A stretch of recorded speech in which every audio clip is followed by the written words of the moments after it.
It's nice to be home, mate. I've spent a long time away, and I've enjoyed my time. I served a purpose going away. My wife, being English, so we spent the last 8 years living in England. But the last 3 of that, I've been with Sri Lanka for 2 years and Bangladesh for 10 months. And to come home, it's been a long time coming, but thoroughly enjoying it so far.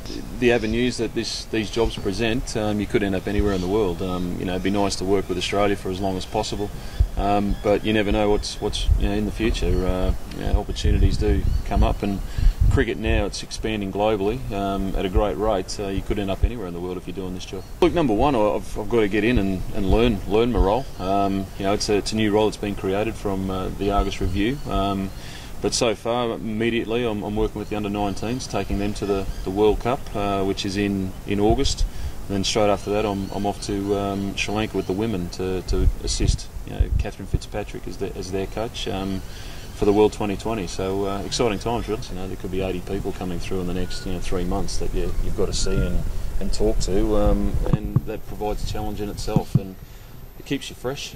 You're dealing with different things all the time, and the players here, I think it's a great system where it's self-driven.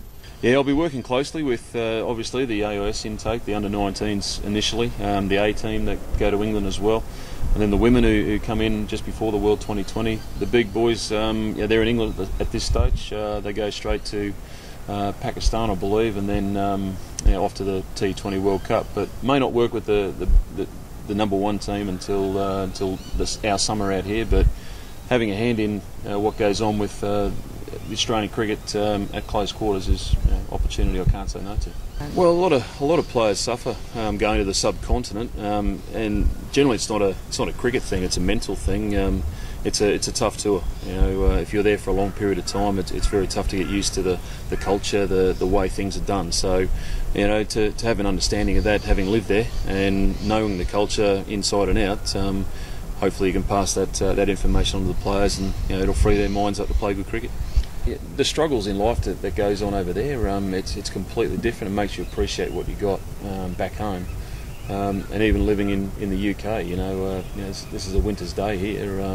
This is the hottest day I've had for, if you're talking English conditions, the hottest day I've had for 10 years. So, it has set me up very well to understand. And I think the trials and tribulations I had in my career with, national selection and whatever, I think I can sympathise with the players in this part of the world. I think that there's enough innovation in cricket at the moment. I think we need to get back to a bit of tradition, to be honest with you, how it all works. Look, at the moment everyone's talking about the batting isn't probably a strength, or the strength that it has been in recent years, but you've got to gauge that on what Australian cricket have achieved over the last 15-20 years. It's a hell of a thing to keep up. But these guys, I know that they're working hard. They're tireless in wanting to create perfection. I would have loved to have played more for my country. I think everyone does.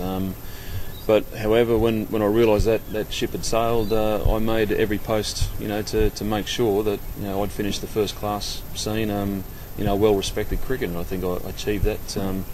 I don't think I could have achieved too much more in my time in first class cricket. You always dream of either playing or working with or representing your country, and to do it as a player is one thing, but if you really do get into the bug of wanting to be the head coach, the next best thing is to coach your national team. And so yeah, it is a goal, but I'm not expecting that in the next 5 years, 10 years.